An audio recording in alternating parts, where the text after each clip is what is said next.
The Minister and the Massacres is a 1986 book written by Nikolai Tolstoy that described the 1945 Bleiburg repatriations as well as the Cossack repatriations. The book's criticism, the British repatriation of collaborationist troops to Josip Broz Tito's Yugoslav government, was in turn the target of strong criticism. It continued on the topic Tolstoy started with victims of Yalta and Stalin's secret war, and led to a 1989 lawsuit in which Tolstoy was found guilty of libel. Contents. In the book, Tolstoy accused Harold Macmillan, minister resident in the Mediterranean then and later Prime Minister, of persuading the British General Alexander to ignore a telegram of the Foreign Office that would have excluded individuals who were not Soviet citizens by British law from repatriation. Application of this directive would have separated Cossacks into émigrés and those from the Soviet Union, the former of course not subject to repatriation. Another person of interest was Toby Lowe, 1st Baron Aldington, whom Tolstoy claimed gave a key order on the 21st of May 1945 that sealed the fate of Cossacks, including the émigrés.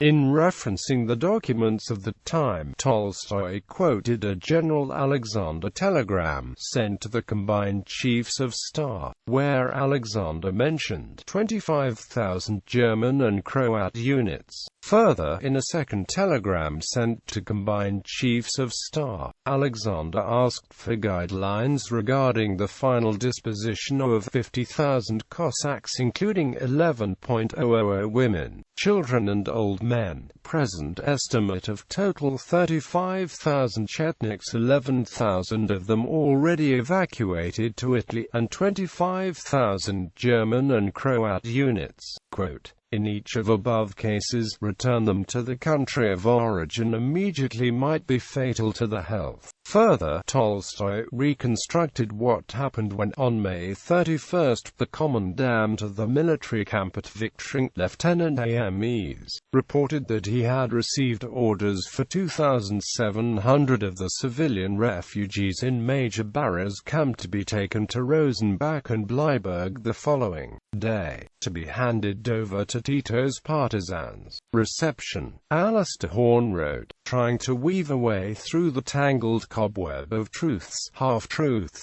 and downright inaccuracies woven by Tolstoy proved to be one of the longest and most arduous tasks I have ever undertaken as a writer. His writing came increasingly to reveal a fanatical obsessiveness that was more Slav than Anglo-Saxon, appalled by the injustice inflicted upon his fellow white Russians, and dedicated to the cause of seeing that it should be requited on a public platform. Tolstoy progressively persuaded himself that the repatriations had flowed from an evil conspiracy. In it, Tolstoy jeopardized what claim he had to be a serious and objective historian by his tendency to shape the facts around conclusions he had already formed. Stephen K. Pavlovich wrote, the story, as told by Nikolai Tolstoy in his most controversial book, The Minister and the Massacres, is apocalyptic at the level of the massacres, and shady at the level of British officialdom. It is a tale that should be told and clarified. The trouble is that the author identifies so strongly with the victims that he is obsessed with the need to find and name the individuals who, on the British side, were ultimately responsible for the fate. Tolstoy's book is history seen from the point of view of the victims, and as the survivors now wish it to be remembered. Tolstoy does not believe that there was a generally accepted deal with Tito, for which he can find no explicit evidence, and he prefers to believe in a conspiracy, for which he can find no motive. Christopher Booker, who had initially supported Tolstoy, later altered his position when he wrote about it in his lengthy analysis of the Bleiburg controversy in A Looking-Glass Tragedy, the controversy of the repatriations from Austria in 1945. He wrote that many massacres described in lurid detail never took place. He puts the case that Tolstoy distorts the story contrary to the facts, and that there are no traces in the archives of any massacre ever committed in or around Bleiburg or its surroundings.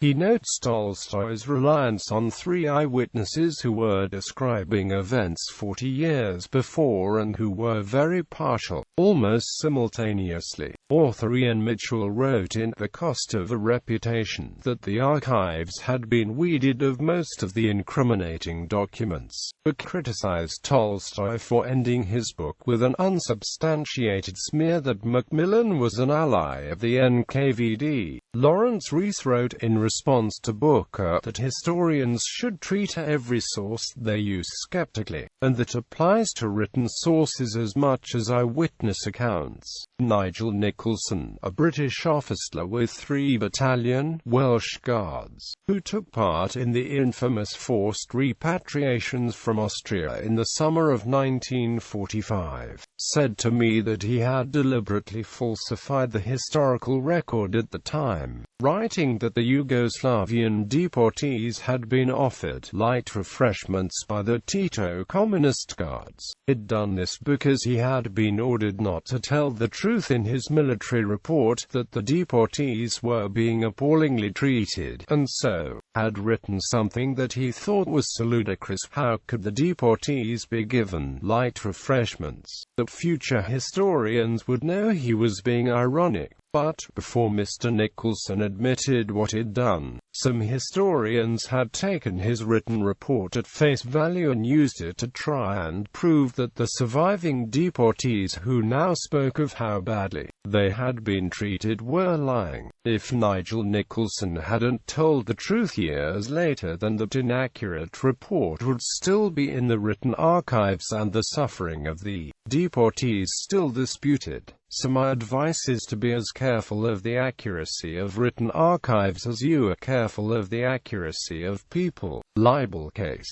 Tolstoy had been in contact with a property developer, Nigel Watts, who had a dispute with Lord Aldington over an unpaid insurance claim. In his dispute with Aldington, Watts sought to attack his character by drawing together the accusations made in The Minister and the Massacres. Tolstoy wrote a 2,000-word text for him, and Watts then published a pamphlet called War Crimes and the Wardenship of Winchester College, which he distributed to anyone he thought might have heard of Aldington. In 1989, Lord Aldington, a former post-war chairman of the Conservative Party, and subsequently chairman of Sun Alliance, commenced a libel action. Although Tolstoy was not the initial target of the action, he felt honor-bound to join Watts as defendant. Aldington also sued Century Hutchinson as publishers of The Minister and the Massacres in June 1989. Before the pamphlet case came to trial, Century Hutchinson accepted the accusations in the book were untrue, paid £30,000 damages and agreed not to republish the book. Watts withdrew and settled. Tolstoy continued, lost, and was ordered to pay £2 million.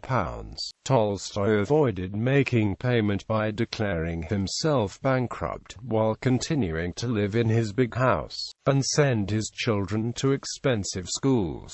Documents subsequently obtained from the Ministry of Defense by Tolstoy's backers suggested that under government instructions files that could have had a bearing on the defense case might have been withdrawn from the Public Record Office and retained by the modern Foreign Office throughout the run-up to the trial and the trial itself. Tolstoy sought to appeal on the basis of new evidence which he claimed proved Aldington had perjured himself over the date of his departure from Austria in May 1945. This was ruled inadmissible at a hearing in the High Courts of Justice, from which the press and public were barred, and his application for an appeal was rejected. In July 1995, The European Court of Human Rights concluded unanimously that the British government had violated Tolstoy's rights in respect of Article 10 of the Convention on Human Rights,